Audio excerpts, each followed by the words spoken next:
Hello guys, welcome back to the channel. This is Prateek and you're watching Sports Question, where we just don't talk about sports on the surface but in depth. So I'm back with some cricket content. So I just wanted to talk about the give a review of the days 4 and 5 of the third test match which was played in Lords between India and England. मैंने दोनों भी days combine कर दिए क्योंकि I was like ये सब एक साथ बात करने में बहुत अच्छा लगेगा एंड मज़ा भी आएगा। और ये पूरा अनफिल्टर्ड रिव्यू है और बहुत बहुत कुछ बात करनी है। और ये बहुत स्पेशल रिव्यू भी है क्योंकि ये मेरा पहला ऐसा वीडियो है जिसमें मैं हिंदी में बात करूँगा। तो प्लीज़ डू टेल प्लीज़ बताइएगा कि आपको ये रिव्यू कैसा लगा हिंदी में। तो दिन चौथा दिन की शुरुआत बहुत ही अच्छे से होती है। हमको पता है तीसरे दिन पे बहुत कुछ हुआ।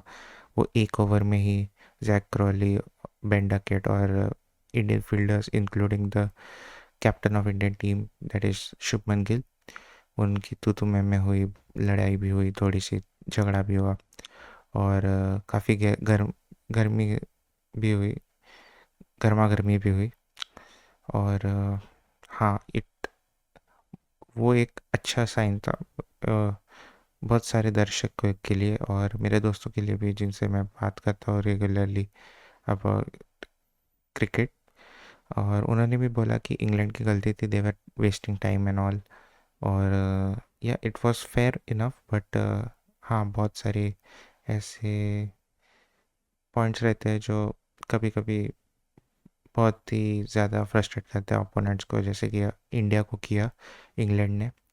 और दिन की शुरुआत होती है और एक बहुत ही कमाल का ओवर शुरुआत होती है दिन की, जसप्रीत बुमराह और मोहम्मद सिराज के द्वारा।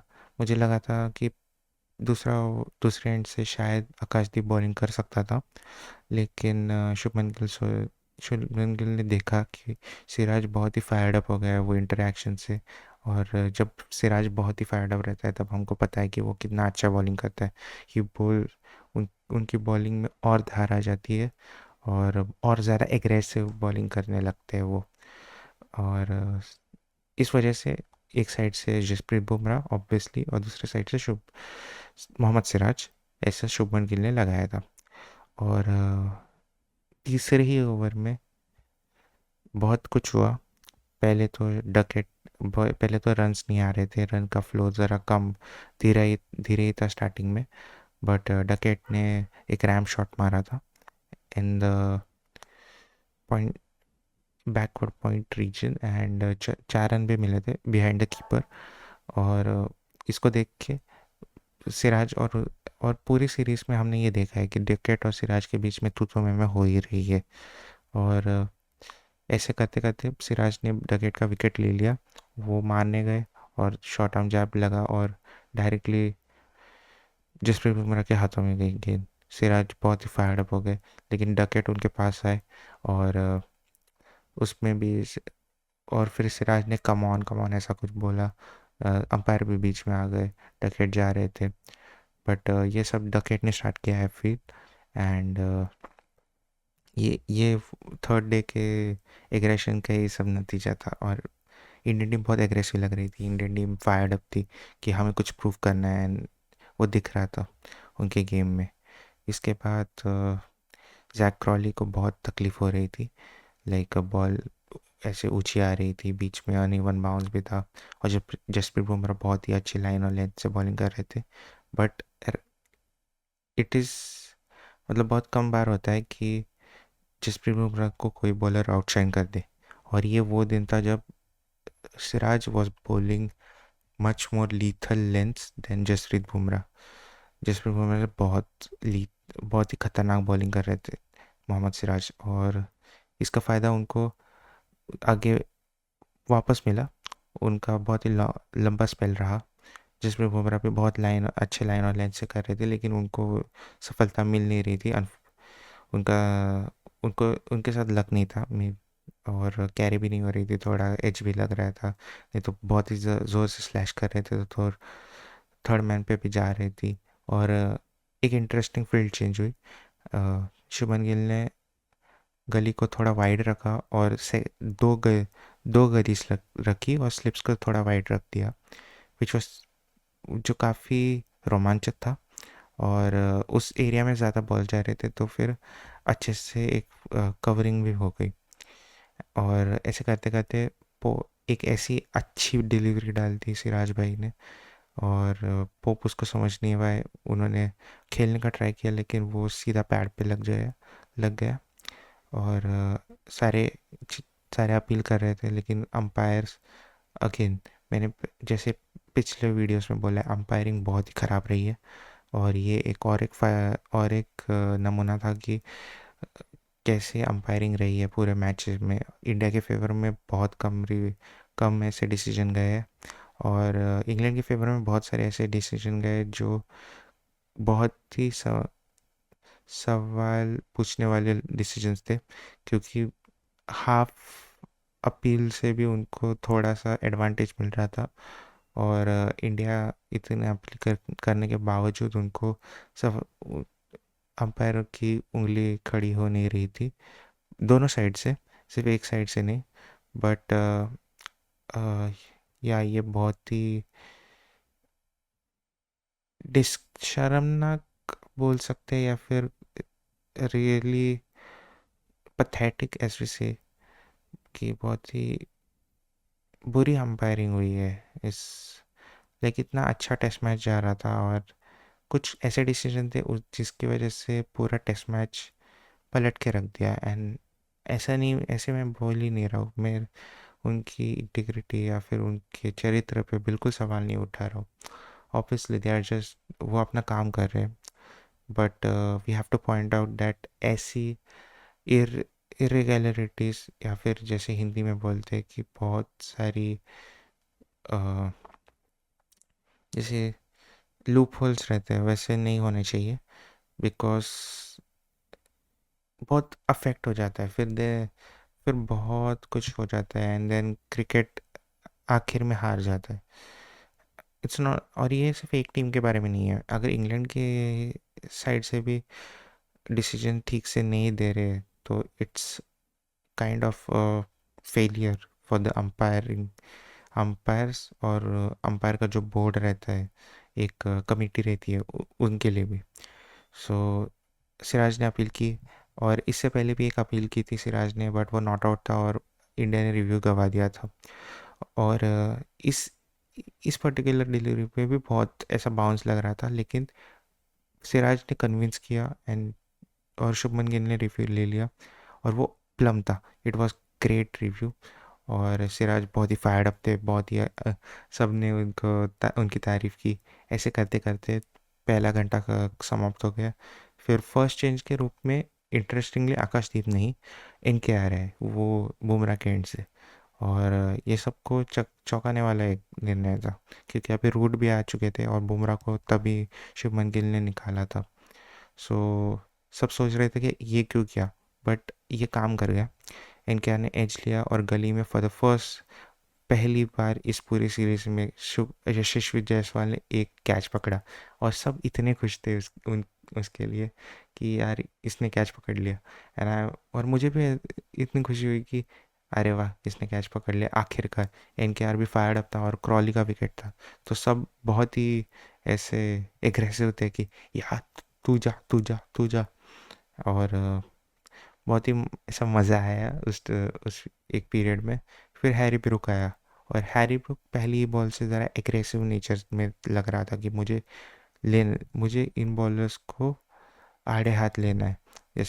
जैसे यूजुअली कमेंट्स बोलते हैं कि इस बैट्समैन ने इस बॉलर को आड़े हाथ लिया, इसका मतलब यही है कि वो ज़्यादा एग्रेसिव जा रहा था, उसको ज़्यादा, मतलब उसको प्रेशर डालना था कि बॉलर्स एक लाइन और लेंथ ना पकड़ पाए। और ये एक हिसाब से सही भी टैक्टिक थी, क्योंकि पिच बहुत ही अच्छी थी, बॉलर्स के लिए हेल्प भी थी। और जैसे हमें फ्लैट लग रही थी, वैसी फ्लैट थी भी नहीं। इट वॉज अ ये बहुत ही अच्छी पिच थी और सब कुछ था इस पिच में। एक टेस्ट मैच के लिए एक आइडियल पिच थी आई वुड से। और फिर ऐसे करते करते उसने आकाशदीप आया दूसरे एंड से, आकाशदीप को उसने ऐसे रैम्प करके लगा दिए, दो फोर्स लगे। कीपर भी आगे आ चुका था, ध्रुव जुरैल। और एक कीपिंग की एक इम्पॉर्टेंट बात इस पूरे मैच में हमको करनी पड़ेगी कि वो मैं थोड़ी देर बाद भी करूँगा। बट ये सब चल रहा था, कीपर भी ऊपर आया और ध्रुव जुरैल अच्छी कीपिंग कर रहा था जब वो ऊपर आ गया था। और ऐसे करते करते उस वो दो फोर मारे, उसके बाद एक सीधा छक्का लगा दिया। फिर ऐसे करते करते नेक्स्ट ओवर में भी एक चौका लगा दिया एनकेआर को। और अचानक से इंग्लैंड का बहुत ही अच्छा स्कोर बन गया था, 70-80 ऐसा कुछ तो था 4 विकेट पे। ऐसे करते करते करते करते और जैसे कि आपको पता है कि दोनों टीम ने सेम स्कोर किया था फर्स्ट इनिंग्स में, तो टाई, वो तो टाई हो गया था।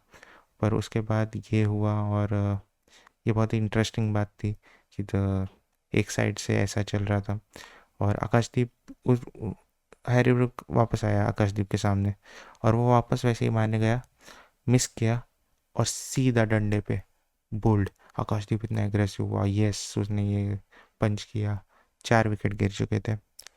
बेन स्टोक्स इंग्लैंड के कप्तान आ चुके थे इस क्रीज पे, और अपने पूरी जी जान से अपन उन्होंने जो रूट का साथ दिया। और ऐसे लंच हो गया, 4 विकेट और 80 ऐसे कुछ तो रन थे।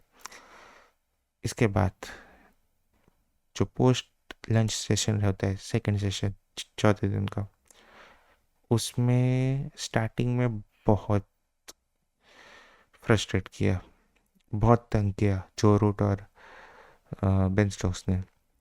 और एक बात, लंच के बाद की पहली गेंद आकाशदीप ने निक निकाला और ध्रुव जुरैल के दस्तानों से कैच ड्रॉप, जो रूट का वो भी।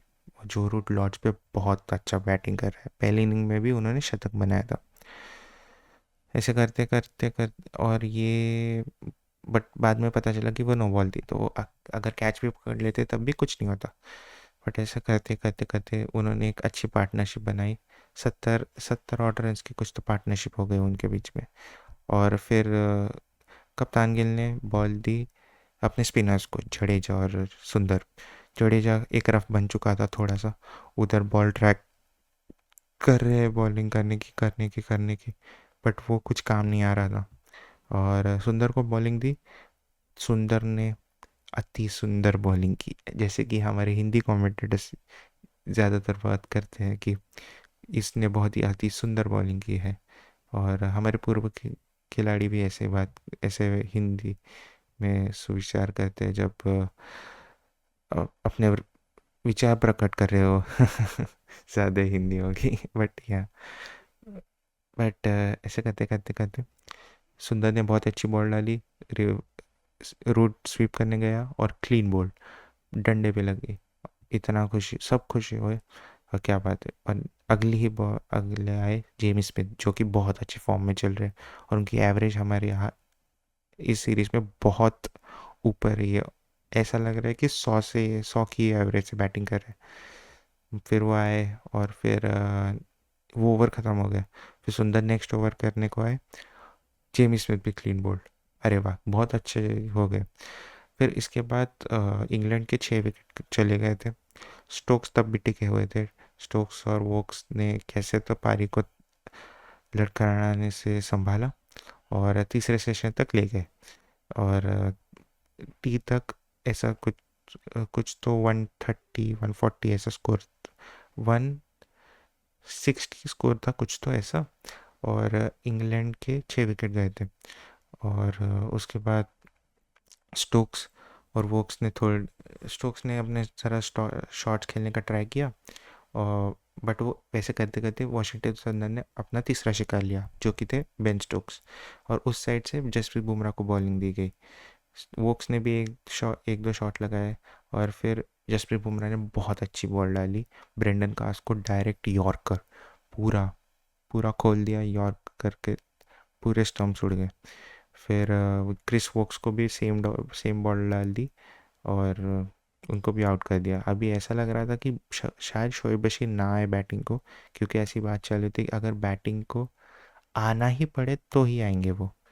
बट उनकी बैटिंग भी आनी उनको भी बैटिंग पे आना पड़ा। और ऐसे ही उन्होंने भी कुछ रन जोड़े आर्चर के साथ, और इंडिया को एक टारगेट और जसप्रीत और वाशिंगटन सुंदर ने शोएब बशीर को भी बोल्ड कर दिया, और इस तरह इंडिया को एक टारगेट मिला अराउंड 190 ऑड का। अभी इंडिया की एक हिस्ट्री रही है, जैसे कि आपको पता है एक मैच हुआ था नॉटिंघम 2018 में, जिधर ऐसे ही सेम स्कोर था 193 कुछ तो बनाने थे, और इंडिया वो मैच 30 रन से कुछ तो हार गई थी। तो वो एक जख्म था मन में, बट बिलीव ये भी यकीन था कि ये टीम कर सकती है कुछ तो नया इतिहास कर, और लॉर्ड्स पे जीत वापस एक दूसरी लगातार जीत मिल सकती है। 4 मैचेस में पिछले 4 बार हम जब आए हैं, 4 मैचेस में 3 बार हम जीत सकते थे। तो इस उम्मीद में क्रीज पर आते हैं हमारे ओपनर्स जायसवाल और केएल राहुल, और वोक्स ने बहुत अच्छी बॉलिंग की। पहला ओवर मेडन डाल दिया, ठीक है। दूसरा ओवर स्टार्ट होता है, आर्चर उस साइड से आ जाते हैं, और केएल राहुल 1 रन ले लेते हैं, और आर्चर एक ऐसी बॉल डाल लेते हैं जिस पर मोस्ट बैट्समैन जैस हो, कोई भी हो, अगर आपको राउंड विकेट, आप लेफ्ट हैंडर हो और ऐसे बाहर जाने वाली बॉल आ रही हो या फिर अंदर आने वाली, और आपको कट दिख रहा है तो कट मार देना चाहिए। बट यशस्वी जायसवाल ने पुल मारने का ट्राई किया, बॉल टॉप एज्ड हो गई, और हवा में जाके जेमी स्मिथ ने वो कैच पकड़ लिया। जायसवाल 0 पे चले गए। फिर आते हैं करुण नायर, जिनका ये टूर बहुत ही बिलो एवरेज रहा है एज पर हिज एक्सपेक्टेशन, जिस जो उनके उनके आजू बाजू में हाइप थी उससे बहुत अंडरवेलमिंग रहा है। बट वो और केएल राहुल एक पार्टनरशिप लगाते हैं, बहुत स्टेडी स्टेडी रहते हैं, बाउंड्रीज भी आती है, रन्स भी आते हैं, और बहुत ही अच्छे टच में लग रहे थे दोनों। और जैसे हमने इस सीरीज में देखा है, जब भी करुण नायर को एक स्टार्ट मिला है उन्होंने कभी कन्वर्ट नहीं किया, एक 50 तक भी नहीं मारा।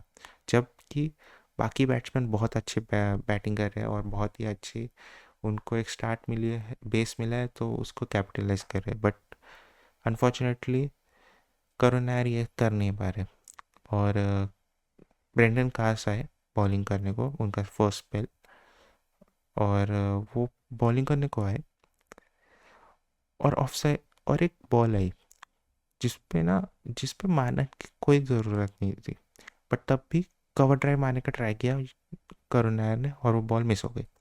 फिर केएल राहुल उनके पास गए, थोड़ा बात किया, और ये बात है डे 4 के आखिरी 30 मिनट की, ठीक है। उनके साथ बात हुई, उनको बोला होगा कि मत खेलिए ऐसा शॉट, अभी ज़रूरत नहीं है। तो करुण नायर ने नेक्स्ट बॉल बिना देखे, बिना कुछ सोचे छोड़ दी, और वो प्लम थे, और वो आउट हो गए। ये बहुत ही क्रूशल ब्रेक थ्रू था, क्योंकि दिन जस्ट खत्म होने वाला था, सिर्फ 30 मिनट बचे थे। बट तब भी ठीक है, हमने सोचा कि अच्छा इनका तो होता ही है, और मैंने भी प्रिडिक्ट किया था कि मैंने अपने दोस्तों के साथ बात करते समय कि मैक्सिमम इंडिया को 2 विकेट खोने चाहिए आइडियली, और जितने बन सकते हैं उतने बना दो, 50 रन पे बना दोगे तब भी चल जाएगा, नो प्रॉब्लम। और फिर शुभमन गिराए इन ग्रेट टच, बट वही है यार, cricket is a game of uncertainties, cricket is a game of loss, and universal एक लॉ ऑफ एवरेज है जो ये बताता है कि अगर एक टाइम तक आप अच्छा कर रहे हो, एक मैच तो ऐसा आता है जिसमें आप बहुत, मतलब ऐसा कुछ कर खास नहीं कर पाते हो, और वो लॉ ऑफ एवरेजेस कैचअप हो जाता है कभी तो। और वो शुभमन गिल के साथ इस मैच में हो गया। वो थोड़ा वो अनकंफर्टेबल नहीं लग रहे थे वैसे तो, बट एक अच्छी बॉल आई, ब्रेंडन कार्स वापस अंदर, पैड पे लग गई, प्लम, जो कि मुझे लग रहा था थोड़ा बाउंस होना चाहिए था, बट अनइवन बाउंस की वजह से वो नीचे रह गई। और 6 रन पे 9 गेंद खेल के शुभमन गिल वापस चली गई पवेलियन में। इस वक्त तक इंडिया का स्कोर 50 के पार पहुंच चुका था, 52 for 3 था कुछ तो। फिर इंडिया ने वाइट नाइट वॉचमैन भेजा आकाशदीप को, और आकाशदीप का एक ऐसा पॉइंट था कि अनफॉर्चुनेटली आकाशदीप इंजर्ड थे एक पॉइंट पे, एंड उनको उनको थोड़ा दर्द भी हो रहा था, लेकिन तब भी वो आए, एंड उन्होंने अपना काम कर दिया। और मुझे ऐसा लग रहा है क्योंकि उनका जो काम दिया था वो था कि विकेट संभालो, अगले बैट्समैन को मत आने देना। उन्होंने संभालने की ट्राई किया, और वो ऑफ स्टम्प था, but by the time last over आया, बेन स्टोक्स, जिन्होंने फिनोमिनल बहुत ही अच्छी बॉलिंग की थी, लगातार 8 ओवर डाले उन्होंने कल, और उनकी बॉडी ये सहन नहीं कर पाती, तब भी उन्होंने एक कंटिन्यूस ओवर डाला क्योंकि उनको चाहिए था वो एक एक्स्ट्रा विकेट, और उनको वो मिला। 58 for 3, 53 for 4, सॉरी 58 for 4 ऐसा कुछ तो स्कोर बना। और इंडिया को लास्ट डे पे 130 रन चाहिए, और उनके पास 6 विकेट है, जिसमें ऋषभ पंत और 3 ऑलराउंडर है, और 2 ऐसे बॉलर्स जो कि बैटिंग कर ही नहीं सकते। लाइक अगर आपने एक ओवर डाला तो आपके पास ऐसा 4 बॉल, आपके पास तब भी 2 से 3 बॉल तो बच ही जाएंगे, क्योंकि ये टेल एंडर्स ऐसे हैं दोनों, प्योर नंबर 11 है, मतलब 11 बैट्स, पक्का लास्ट ही बैट्समैन है। क्योंकि इनसे इनको बैटिंग मतलब उतनी अच्छे से आती नहीं है, जैसे कि अब दूसरे कंट्रीज के टेलेंडर्स हो, जैसे कि ऑस्ट्रेलिया के हो, या फिर कभी कभी इंग्लैंड के भी होते हैं।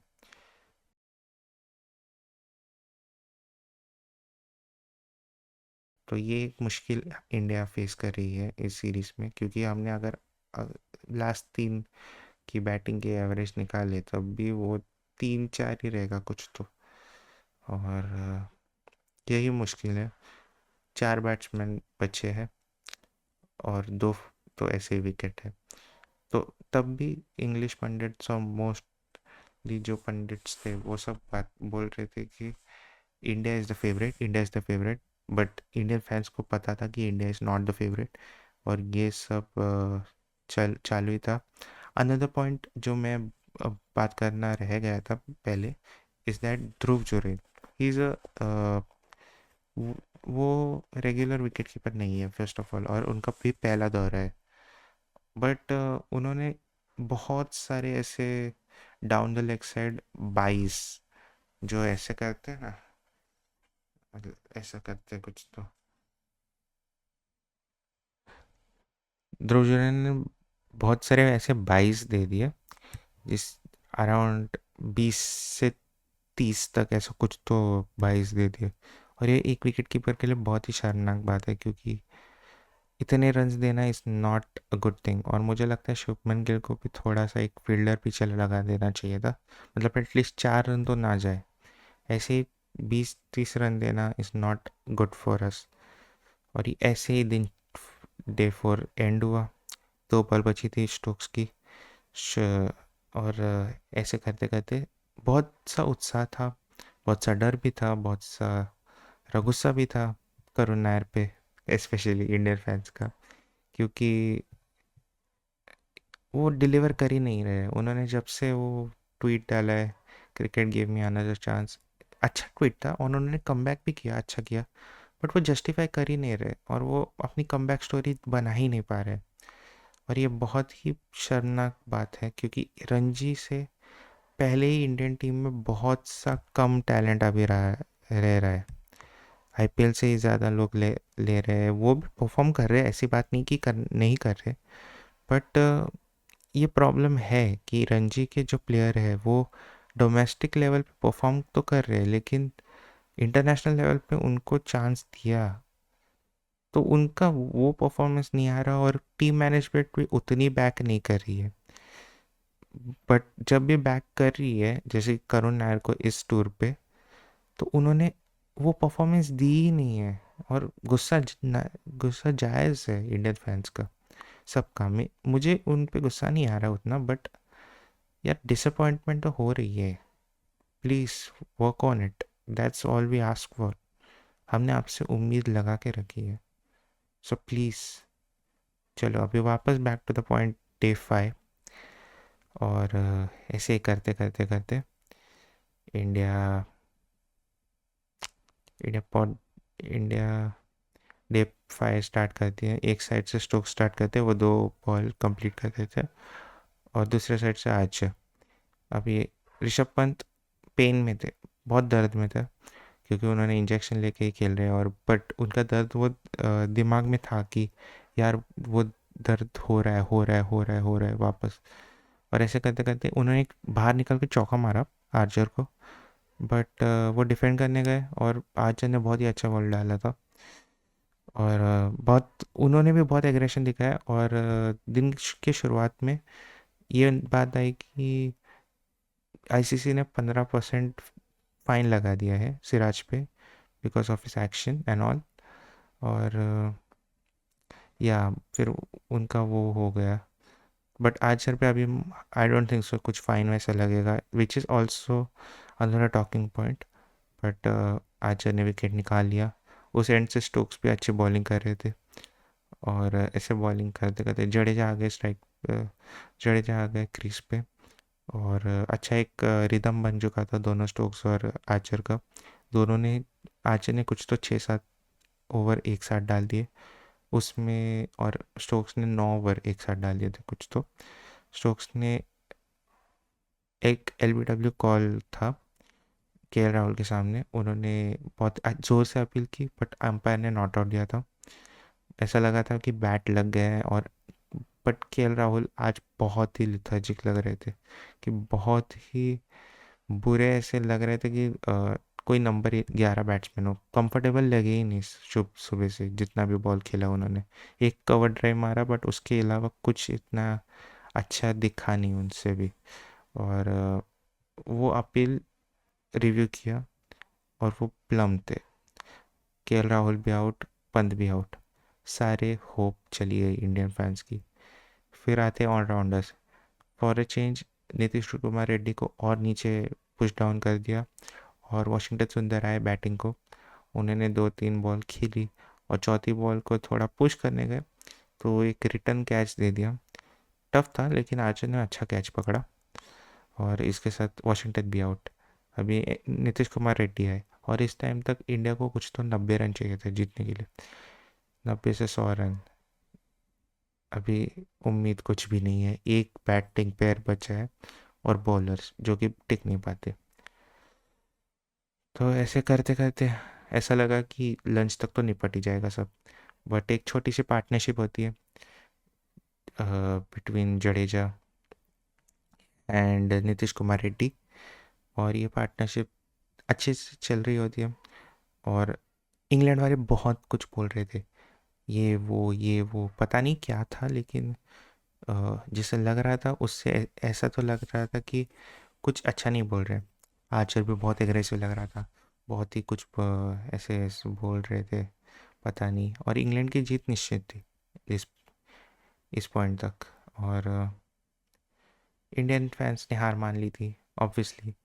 बट रविंद्र जडेजा, ये ना एक शेर है, एक योद्धा जो कभी हार नहीं मानता।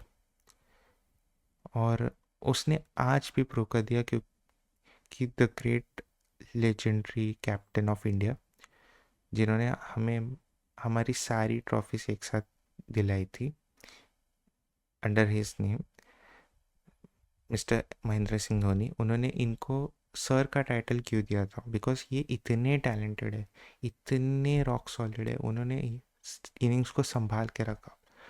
उन्होंने वो एक अप्रोच रहती है इंडिया की कि एक बार हार हार मान ली तो मान ली, बट उन्होंने वो हार नहीं मानी। एनकेआर के साथ वो डटे रहे डटे रहे डटे रहे, और एक पार्टनरशिप क्रिएट कर रहे थे क्रिएट कर रहे थे क्रिएट कर, बॉल गए बॉल गए बॉल गए, ऐसे करते करते करते करते 100 रन बने।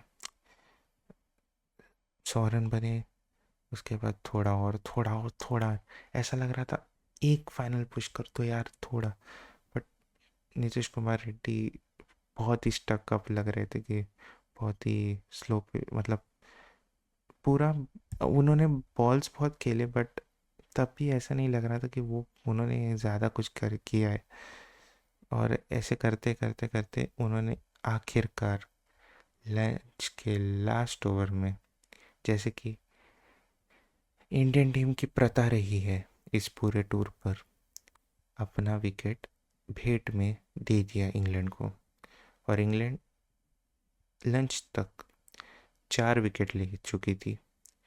इंडिया ने 50 कुछ रन मार दिए थे, लेकिन 8 विकेट गए थे, 107 या 8 कुछ तो था, और 8 विकेट। इंडिया को अभी भी जीत के लिए 90 ऐसे कुछ तो रन चाहिए थे, 90 नहीं 70 ऐसे कुछ तो रन चाहिए थे, 110 120 ऐसा कुछ तो हुआ था, 90 80 90 ऐसा कुछ तो रन। 2 विकेट, दोनों बॉलर्स जो बैटिंग कर ही नहीं सकते। बट ना, ये लॉर्ड्स का गेम ग्राउंड है, इधर ना पता नहीं क्या, कुछ तो जादू है, कुछ तो है जो इस जो हमारे टेल एंडर्स को एक जो हमें फायर अप किया था ना तीसरे दिन आखिरी सेशन में, वो ना अभी भी मन में था, किधर तो था कि यार करना है। बुमराह ने पूरा सेशन खेला खेला खेला, बॉल जा रही है बॉल जा रही है, मैं लिटरली एक एक बॉल काउंट कर रहा था, एक एक बॉल, मेरे साथ आप भी एक एक बॉल काउंट कर रहे थे कि बुमराह ये बॉल खेल जा, बुमराह ये बॉल खेल जा। एवरी ओवर पे एंड होने तक मैं क्लैप कर रहा था जब बुमराह वो लास्ट के 2 बॉल खेल रहा था। जडेजा ने बहुत अच्छा खेला, 40 रन, 44 रन बनाए उसने तब तक। पर आखिरकार बुमराह भी कितना ही खेल पाता, उसने वो एक शॉट खेला जो नहीं खेलना चाहिए था, बट ये भी उसके लिए सीख है। वो भी एक, उसकी पहली स्किल बैटिंग नहीं है, उसकी दूसरी स्किल भी बैटिंग नहीं है, उसकी तीसरी स्किल बैटिंग है।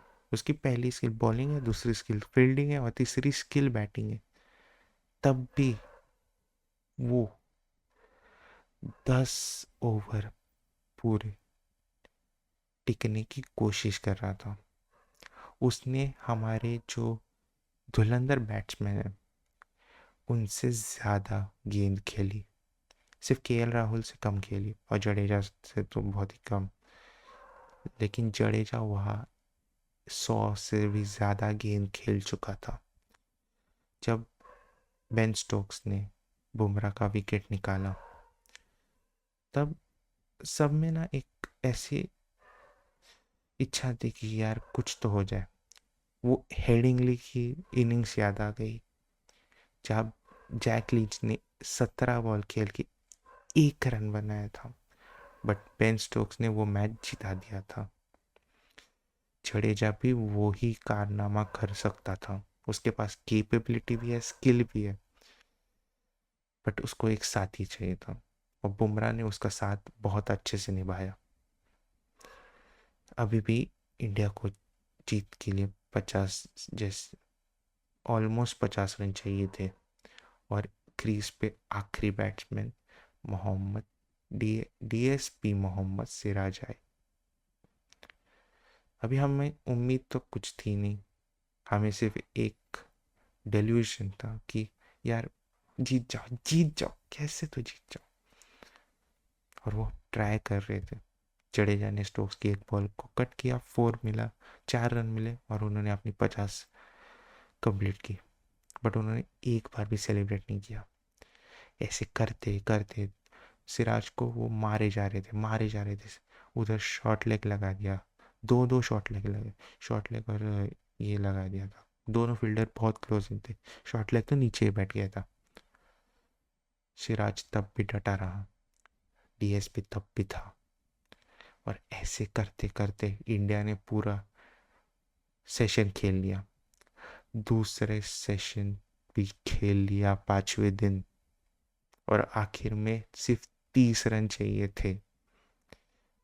जैसे कि मैंने पहले बोला, जुरेल की कीपिंग की वजह से 20 से 30 रन गए, वो वही 30 रन थे। मैं इसमें जुरेल को दोषी नहीं मान रहा हूँ, या फिर मैं किसी को दोषी नहीं मान रहा हूँ। यस, कुछ ना कुछ ऐसे इंसिडेंट्स हो जाते हैं, बट इंडिया तब भी गेम में था। और आखिर तक ये पता नहीं था कि कौन जीतेगा। ये ज़रूर था कि ये मैच इंग्लैंड के हाथ में तो है, पूरा है। बट ये मैच इंग्लैंड के गिरफ्त से बाहर जा रहा था, ये आखिरी सेशन बताने वाला था, और ये आखिरी विकेट बताने वाली थी। तीसरा सेशन शुरू होता है। एक साइड से शोएब बशीर बॉलिंग करने आ जाते हैं, जिनका खुद का जो नॉन बॉलिंग आर्म है, जो उनका बायना हाथ है, वो वो एक्चुअली उसके फिंगर को लगा था, उनका लेफ्ट आर्म। सो तब भी वो बॉलिंग करने आए, और दूसरे एंड से आर्चर थे, और जडेजा स्ट्राइक दे रहे थे, क्योंकि 10 ओवर में नया बॉल आने वाला था। ऐसे करते करते करते सिर्फ 23 रन बचे थे। डीएसपी ने एक बॉल मिडल की, वो बॉल बाउंस हुई, डीएसपी रोकने गए, लेकिन वो रुकी नहीं, और सिर्फ ऐसा टच किया स्टंप को, और एक बेल नीचे गिर गई। इंडिया ये मैच हार गई 22 रन से। और पता है, एक बात है, मैंने कही तो है, किसी ने तो बोला था कि हमारे इतने सारे बैट्समैन है ना, बट इनमें से ना सबसे ज़्यादा दुखी, या फिर सबसे ज़्यादा खुद को कोसेगा, तो वो सिराज होगा, डीएसपी सिराज, मोहम्मद सिराज। क्यों? तो वो बोलेगा कि मैंने मेरी टीम को मैच हरा दिया, बल्कि वो उसका काम भी नहीं है, उसने तब भी मेहनत की। मैं सल्यूट करता हूँ to Jadeja, to Bumrah, to Siraj. हमारे बॉलर्स ने हमें इस गेम में तब तक बनाए रखा, जब तक वो बॉल वो स्टंप्स को टच नहीं की। मैं रोया, मैं गुस्सा हुआ, मैं निराश हुआ, बट मैं एक बात ज़रूर कहना चाहूँगा। हमने, कोई बैट्समैन आया, कोई बैट्समैन गया, कोई बैट्समैन छोड़ के गया, कोई बैट्समैन खेल नहीं पाया एक गेम, कोई बैट्समैन को एक बहुत अच्छी ये की। बट जब इंडिया को सब दरवाजे बंद मिले, तब भी उधर लोग थे जिन्होंने इंडिया की इज्जत जाने नहीं दी। हो सकता था हम लोग 90 पे ऑल आउट हो जाते, हो सकता था कि हम 100 रन भी नहीं बना पाते, और ये सच बात है, नहीं बना पाते। अगर वहाँ शायद एनकेआर जल्दी आउट हो जाता, शायद वो और रुकता, थोड़ी देर और रुकता, वॉशिंगटन भी थोड़ी देर और रुकता, थोड़ा सा कंट्रीब्यूशन इधर से उधर से, इंडिया मैच जीत जाती। पहला मैच भी इंडिया जीत सकती थी, और ये मैच भी। इंडिया अभी अगर पूरे अपने अच्छे से जितना पॉजिटिव क्रिकेट खेली है, वो पॉजिटिव क्रिकेट वो खेल पाते, उनको जो चांसेस मिले हैं, उनके वो उसको ग्रैब कर पाते। आज इंडिया इंग्लैंड में 2007 के बाद पहली बार सीरीज जीती हुई होती, बट ये नहीं हुआ। बट ये टीम है ना, ये फ्यूचर की टीम है। हाँ, हम बोलेंगे एज ग्रुप, एज नहीं है यार, एज तो बहुत है, 30 के ऊपर तो लोग हैं। बराबर है, 30 के ऊपर लोग हैं, बट वो 30 के ऊपर लोग होने के बावजूद उनके टेस्ट एक्सपीरियंस, उनमें से एक भी ऐसा प्लेयर नहीं है जिसने अभी 70 या 100 मैचेस खेले हो। मुझे लगता है सबसे हाईएस्ट वुड बी 50-60, ऐसा कुछ तो मेरे जडेजा नहीं खेले होंगे उतने, 60-70 ऐसा कुछ तो रहेगा। This is a team in transition है, और ये इंग्लैंड को मुंह तोड़ जवाब दे रही है। जो ब्रिटिश क्राउन था ना, उसको ललकार रही है, बता रही है कि तुम्हारा जो गेम स्टाइल था ना, हमने उसको तुमको बदलने को बोल दिया। तुमको तुम्हारा वो जो बेसबॉल का गुरूर था ना, उसे तुम्हें निकलने को बोल दिया। तुम्हें दिखा दिया कि हम इधर आके तुम्हें सबक सिखा सकते, तुम्हें हरा सकते हैं। पर कुछ मोमेंट्स हमें ग्रैब करने पड़ेंगे। सीरीज ख़त्म नहीं हुई है, अभी भी मौका है। अभी ये हम पे है कि हम मौका ये बुना पाते हैं कि नहीं। ये हम पे है कि हम ये सीरीज जीतते हैं कि नहीं। ये हम पे है कि वो जो इंग्लिशमैन है, अंग्रेज है, उनको दिखाए कि हम भी इधर जीतने को आए हैं। हम अब भी कम बैक कर सकते हैं, हमने कम बैक किया भी है। हमने इतनी बार कम बैक किया है कि हम गिनती भूल गए हैं। बट हमें ये दिखाना पड़ेगा कि हम कौन है। I am freaking proud of my country. I am so proud of this nation, this national cricket team, and I will keep on supporting them. I will keep on fighting for them. I will keep on backing them because they are my players. इन्होंने India का India को आगे ले जाने का फैसला लिया है, और ये इंडिया का फ्यूचर है, present future. So thank you for watching this video. Hope you like this video. थोड़ा भावुक मैं था, इसलिए मेरी इसलिए इसलिए थोड़ा लेट वीडियो डाल रहा हूँ। आई एम सॉरी, बहुत लेट भी हो गया था। And hope you like this. अगर आपको हिंदी में मुझे बात करते हुए अच्छा लगा तो डू टेल मी, मैं ऐसी वीडियो और बनाते रहूँगा। और let's keep supporting the team. Do like, share, subscribe to support the channel. ये आपका चैनल है तो प्लीज़ आप इसको सपोर्ट करें, और प्लीज़ रिक्वेस्ट है कि आप इसको अपना प्यार और इसको बहुत सारे लोगों तक पहुंचाएं।